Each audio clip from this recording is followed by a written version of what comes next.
você Salmo 46. Vou ser sucinto hoje, vou ser bem objetivo.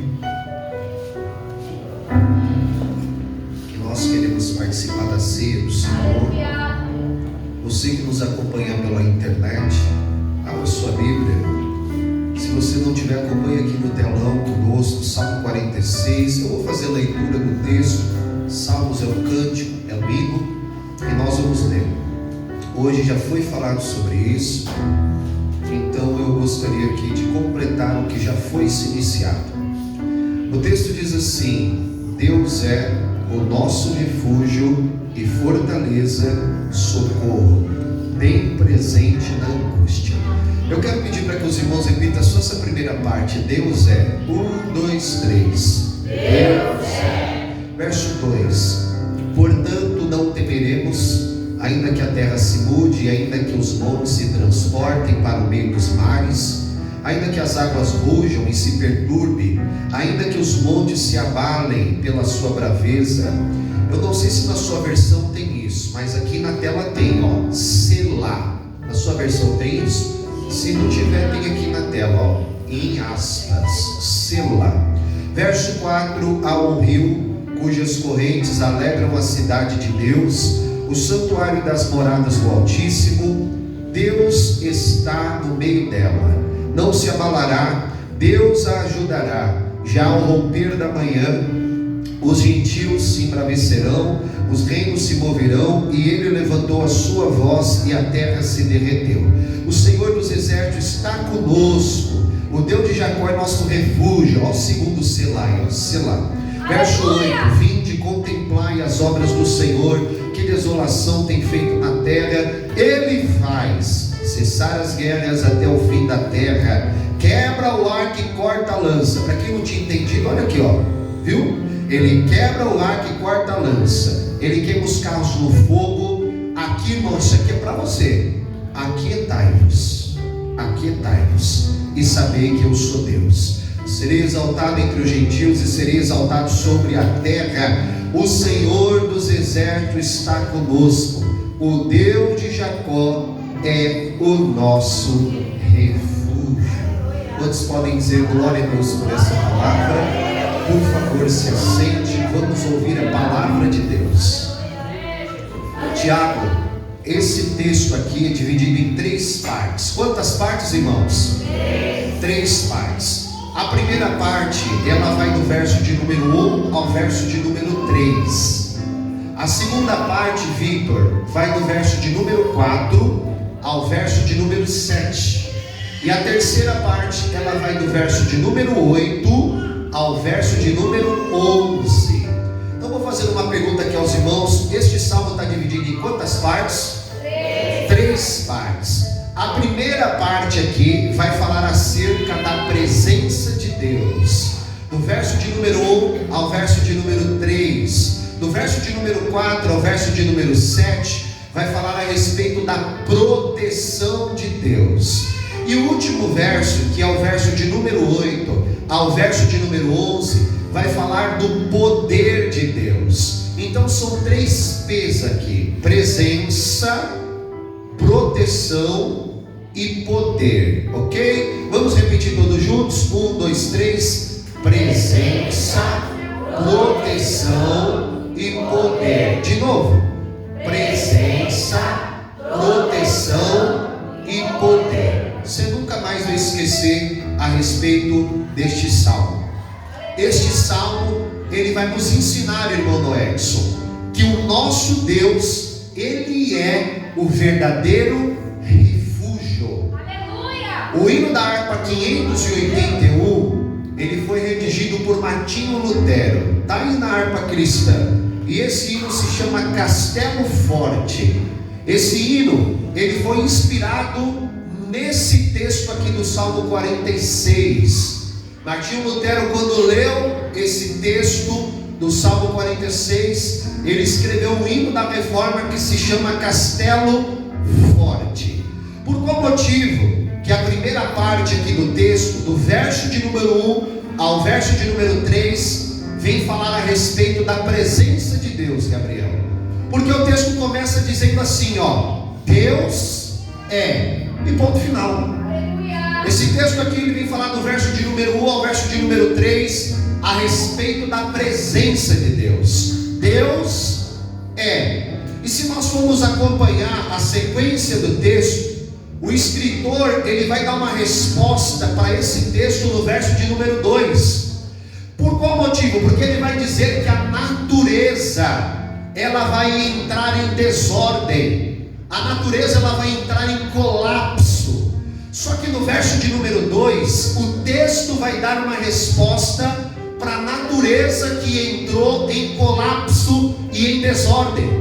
Ainda que a natureza se esbraveje, ainda que os vulcões façam as suas erupções, ainda que as trevas ou as terras tremam, ainda que a natureza entre em desordem pelo colapso da humanidade, o verso de número 2 dá uma resposta. E qual que é a resposta?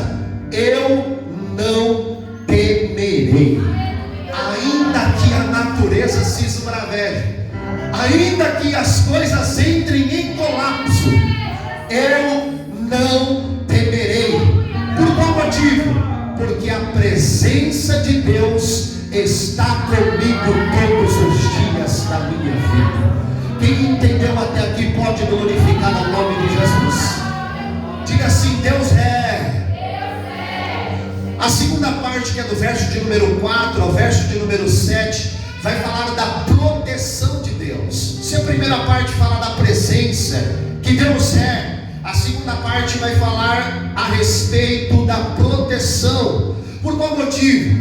Porque Israel ela vai ser atacada, Israel vai ser cercada. Os inimigos de Israel eles acampam em volta de Israel, e o texto vai dizer que agora a cidade ela fica embravecida, porque os gentios eles se levantam com furor, eles se levantam com potência e poder. Isso está registrado no verso de número 6. Os gentios se embravecem, os reinos se moveram, e ele levantou a sua voz, e a terra se derreteu. Ou seja, no versículo de número 4 até o versículo de número 7, está replicando a respeito da proteção de Deus. Quando Israel está prestes a ser sitiada, quando Israel está prestes a ser dominada, mas o verso 4 até o verso de número 7 também vai dar uma resposta. E qual que é a resposta que o escritor aqui no seu canto vai dar para aqueles que estão cercando, para aqueles que estão se levantando? A resposta é: eu não serei abalado. Eu não serei abalado. Verso de número 5: Deus está no meio dela. E o que? Eu não serei abalado. Mas espera aí, pastor, a terra está sitiada, os inimigos estão à fronte, eles estão quase entrando dentro da cidade, e o salmista está cantando aqui: eu não vou ser abalado, eu não vou ser abalado. E por que eu não vou ser abalado? Porque eu tenho potência na guerra, porque eu tenho boa escuderia? Não, porque Deus é a minha proteção. O terceiro ponto é do verso de número 8 ao verso de número 11, quando fala do poder de Deus. Presença, proteção e o poder de Deus. O poder de Deus, ele vai se manifestar porque Israel estava sendo atacado, e o Senhor entrou nessa peleja e desbaratou o exército inimigo. E Israel vai dizer que ele não entraria na guerra. E por qual motivo que Israel não entraria na guerra? A resposta também está nos versículos que nós lemos. Porque a resposta de Israel foi: Deus já venceu essa guerra na minha frente. Oh, glória ao nome de Jesus. Eu estou dizendo para a igreja que ele está cantando aqui: a presença de Deus está na minha vida, a proteção de Deus está na minha vida, o poder de Deus está sobre a minha vida. E por que nós não fomos desbaratados? Porque o Senhor, que é Deus forte, entrou nessa peleja pela nossa vida, e Deus quem já venceu esta guerra. Eu preciso liberar uma palavra sobre a sua vida, porque talvez você está olhando com os seus olhos humanos, está olhando: Senhor, o que será da minha casa? Senhor, o que será da minha família? Senhor, o que será dos meus recursos? Senhor, o que será da minha parentela? Senhor, o que será da minha saúde? Porque muitos são os meus adversários. Senhor, o que será de mim? Porque a solidão quer me pegar, o quarto escuro quer me pegar, a depressão está vindo atrás de mim. A palavra do salmista para a nossa vida nessa noite é: Deus já venceu esta guerra, em nome do Senhor Jesus.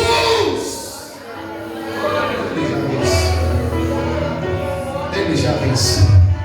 Libere uma palavra de Deus para o seu irmão. Diga assim: Deus já venceu essa guerra, irmão.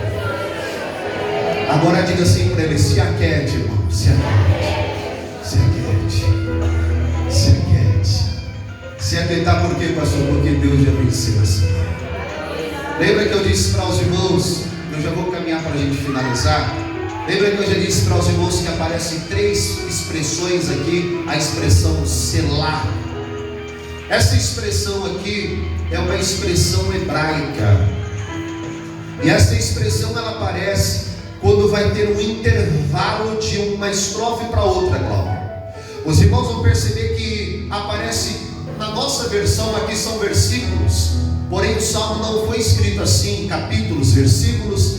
O salmo, eles são hinos, eles são cânticos, então eles são estrofes. Ele está cantando isso aqui diante de todo Israel. Por qual motivo? Porque esse hino aqui é um hino de encorajamento e adoração, Salmo 46.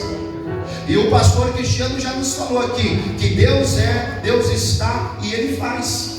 Esse hino aqui é um hino de encorajamento e é um hino de adoração. É um convite que o salmista está cantando para toda a congregação, encorajando-os a enxergar que a presença de Deus, a proteção de Deus e o poder de Deus está do lado do povo do Senhor. E quando aparece aqui os primeiros hinos, e aparece essa expressão aqui, ó, selar, é o cantor dizendo assim: eu estou cantando, mas quando chega uma hora tem um intervalo. Por qual motivo que tem esse intervalo? Porque agora o que o cantor ele está cantando, ele está dizendo assim: agora eu preciso parar para respirar. O cantor ele está cantando a música, ele está cantando a música. Aí quando aparece a expressão aqui, selar, ele está dizendo assim: agora eu preciso parar, agora eu preciso respirar, agora eu preciso recobrar as minhas forças, e agora eu preciso recobrar as minhas energias. Para quê? Para que eu possa voltar a cantar de novo. Eu preciso te dizer algo de Deus, isso aqui é de Deus. Eu preciso te dar essa palavra aqui. Isso nos ensina, Daniel, que há momentos na nossa vida que nós precisamos descansar. Nós estamos vivendo o que na vida? Numa correria só. Eu vou confessar algo para os irmãos. A correria é tão grande que as férias estão chegando, viu? Pode chorar, Deus está falando, mas já está chegando as férias. Eu confesso para os irmãos, irmã Ângela, quando chegam perto do momento de eu sair de férias, e os pastores vão me substituir, porque eles são pessoas muito bem preparadas e pessoas que nós confiamos. Só que quando eu estou lá, Glauber, lá na praia lá, irmão, a minha mente fica pensando assim: não é possível, acho que eu estou em pecado, eu estou em erro. Não, eu quero saber como estão os irmãos, quero saber como está a igreja. Tiago, ligo: e aí, negrão, como estão as coisas? E pastor, vai se divertir, pastor, deixa aqui que as coisas estão tudo certo. Eu não sei você, irmão, a gente está vivendo uma correria tão grande que a gente não tem tempo mais para parar e descansar. Há algo interessante que acontece aqui, porque o texto ele está nos sugerindo que há momentos na nossa vida, serva de Deus, há momentos na nossa vida, Lídia, que a gente precisa parar, Tiago. Ainda mais nessa correria que a gente está, entra no trabalho, sai. Pastor Cristiano ainda mais, sai do trabalho, vai para o Uber, faz isso, faz aquilo outro. Eu tenho minhas atividades. Hoje foi um dia extremamente corrido, um dia complexo, difícil. Mas o salmista, ele está cantando aqui, quando chega na estrofe, aparece, sei lá, a expressão aqui, Priscila, hebraica, para dizer assim: cara, descansa um pouco. Deus, como pastor, me gemeu na minha alma para te dizer isso aqui: não é pecado você parar e descansar um pouco. Pare, descansa um pouco. Só que qual que é o nosso problema, evangelista? O nosso problema do descanso é que a gente entende que o descanso, ele está ligado ao cansaço. E aí a gente só quer descansar quando nós estamos, mas nunca na Bíblia o descanso está ligado ao cansaço. É isso, pastor? Sim. Você quer ver uma coisa aqui? Vamos ver quem é bom de Bíblia. Qual foi a primeira coisa que Deus santificou na Bíblia? O sábado. Só que o sábado é o dia do...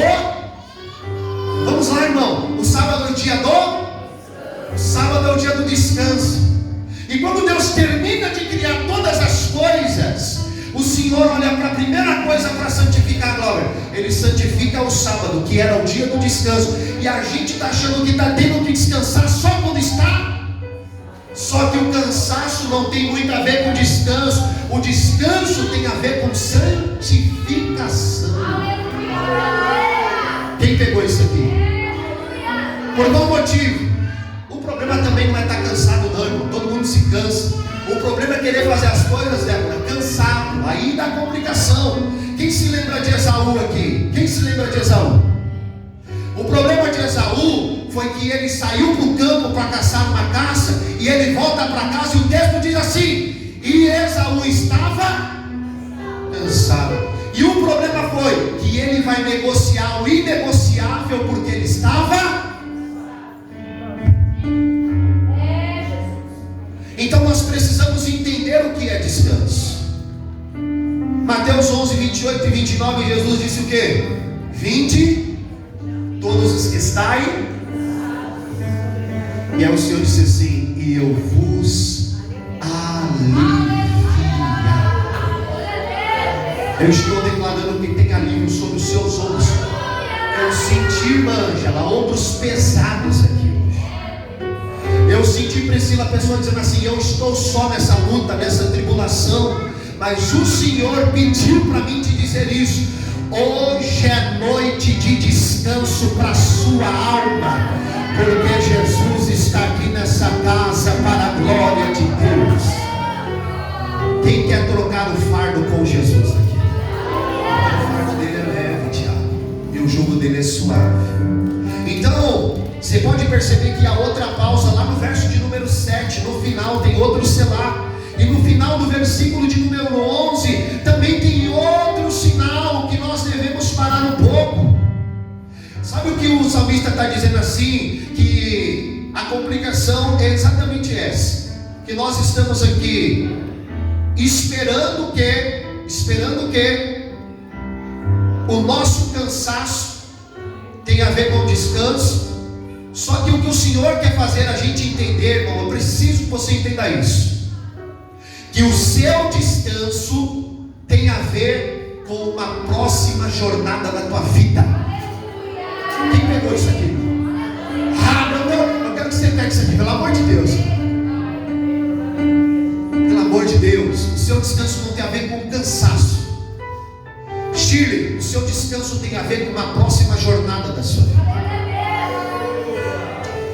Com isso eu estou declarando, Mateus, sobre essa igreja aqui: respira, recobre as suas energias. Eu estou profetizando sobre a sua vida. Quem tem mão lá em cima para receber, pode receber. Irmão José, respira, recobre as suas energias. Por que, mãe? Porque o Senhor está dizendo: depois desse descanso está chegando uma nova jornada da parte de Deus. Está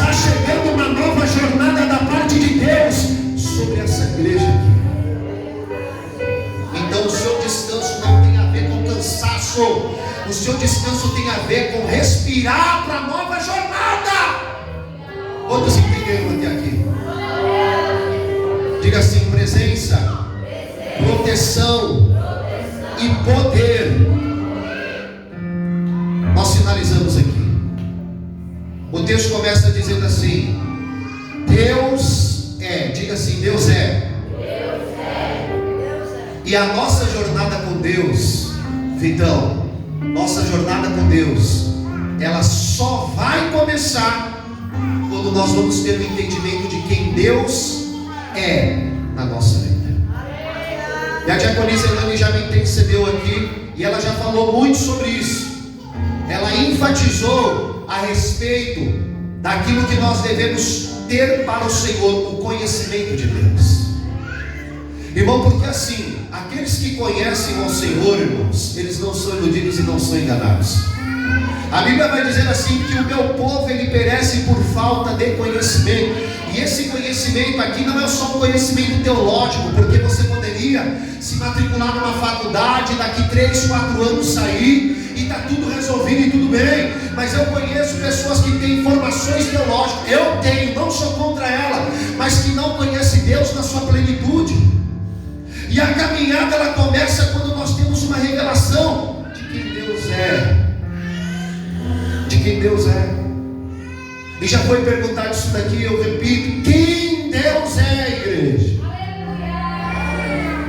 Quem Deus é? E o texto está dizendo aqui: Deus, Ele é nosso. Diga assim: Deus é nosso. Só que o texto não está dizendo assim, ó: Deus é nosso. Deus é nosso. Porque senão a gente deveria fechar as portas aqui e dizer assim: Deus é só nosso aqui. Só que o Deus está dizendo: Deus é o nosso. Sabe o que o salmista está compartilhando aqui? E aqui a gente já encerra. Sabe o que o salmista está compartilhando aqui? O salmista está dizendo assim: eu já tive experiências tão profundas e tão intensas com Deus. Eu já tive revelações tão profundas de Deus, que aquilo que eu vivi com Deus, eu estou conseguindo compartilhar para cada um de vocês. Olha que coisa linda.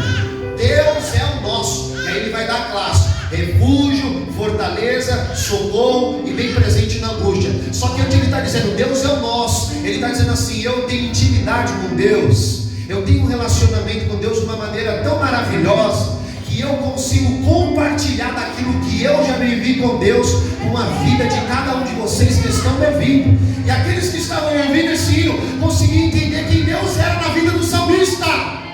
Pastor, o que minha vida tem a ver com isso? Eu preciso te dizer isso, irmão, que na maneira como que nós nos movimentamos na fé, nós estamos compartilhando para pessoas quem Deus é na nossa vida. A maneira como nós nos movimentamos em Deus, seja no tratar a nossa família, seja nos tratar os nossos amigos, seja nos tratar na igreja, isso está enviando uma mensagem para as pessoas de quem Deus é. E as pessoas não estão lendo a Bíblia, mas elas estão lendo a mim, estão lendo a você. Há uma carência de Bíblia hoje em dia. As pessoas não querem ler os textos bíblicos. Só que Deus te colocou em lugares pontuais, ainda que elas não tenham uma Bíblia na mão. É você que vai estar dizendo naquele ambiente onde Deus te colocou: Deus, Ele é o nosso. Deus, Ele é o nosso. E quando a igreja se reúne no culto de louvor, eu disse aos irmãos que é um culto de louvor e um culto de encorajamento. E todas as vezes que a igreja se une, e a igreja está aqui reunida, ofertando a Deus um louvor, ofertando a Deus uma adoração, sabe o que nós estamos dizendo para o mundo? Nós estamos dizendo assim: Deus é o nosso centro de louvor e o centro de adoração. A igreja está dizendo assim, ó: eu não sei de quem é o de vocês, eu não sei quem vocês adoram, mas eu sei que Deus é o nosso. Deus é o nosso. Deus é o nosso. Deus é o nosso. Deus é nosso. Deus é o nosso objetivo de culto. Deus é o nosso objetivo de culto. E E a gente finaliza aqui, que eu não posso passar mais daqui. A gente finaliza aqui com 4 expressões: refúgio, fortaleza e socorro bem presente no dia da angústia. Deus é o verdadeiro refúgio, irmãos. Existiam cidades de refúgios quando os homens eles fugiam da presença de homens sanguinários, e quando eles adentravam na cidade de refúgio, ninguém poderia tocar mais neles, porque o homem de sangue não poderia cobrar a vida deles na cidade de refúgio. Eles estavam guardados, eles estavam protegidos. E hoje, quando eu estava aqui, o Senhor falou para mim, irmão José, quantas das vidas que aqui estão, que o maligno já quis ceifar, irmãos. O homem de sangue já falou: eu vou ceifar, eu vou matar, eu vou ferir e eu vou fazer. Só que nós corremos para o refúgio verdadeiro. E nesse refúgio verdadeiro, aquele que veio cobrar a nossa vida não pode mais tocar em nós, porque nós estamos refugiados em Deus. Fortaleza é lugar alto, onde ninguém pode acessar, irmãos. Fortaleza é lugar alto, lugares altos. E vamos ser sinceros, quantos de nossos sentimentos já tentaram nos atrapalhar? Quantas de nossas emoções já tentaram nos confundir? Quantas coisas que vieram como seta do maligno para tentar ferir a nossa mente? Só que quando nós aprendemos que Deus é fortaleza, não importa que as coisas aqui de baixo, as flechas tentem nos pegar, só que nós corremos para a fortaleza e nada pode nos alcançar. As emoções e os sentimentos não podem nos embaraçar. Eu estou profetizando para a igreja que as emoções não vão roubar você de você mesmo. Nós estaremos dentro de uma fortaleza.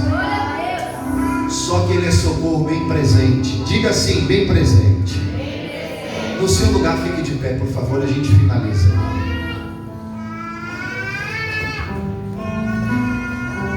Aleluia. Deixa eu perguntar aqui para os irmãos: quando nós estamos vivendo dias de tribulações, sabe que essa expressão angústia, Ele é socorro bem presente na angústia, a palavra tribulação, e sabe o que ela significa no original? Aperto. É como se você estivesse sendo apertado, opressão. E o texto está dizendo assim: socorro bem presente na angústia. Eu não sei você, mas já aconteceu isso na minha vida. Eu não sei se você em algum momento da sua vida estava vivendo esse momento de pressão, esse momento de angústia, esse momento de tribulação. Já passou na sua cabeça assim: cara, você está sozinho nessa situação. Você vai ter que passar por esse cenário sozinho. Chega até o maligno lançar uma flecha e dizer assim: até Deus não está dando atenção para você nesse momento que você está vivendo, nessa tribulação, nessa adversidade. Parece que você está sozinho. Só que o texto vai dizer para mim e para você algo muito maravilhoso. O texto vai dizer assim: eu sou socorro bem presente. É como Deus estivesse dizendo assim para Daniel: Daniel, você vai ter que enfrentar uma cova, Daniel. Daniel, já tem leões lá famintos. E Daniel, irmão, não tinha 18 anos como muita gente acha que tinha. Daniel tinha 70 anos de idade quando ele foi para a cova do leão. Ele foi de uma maneira debilitada.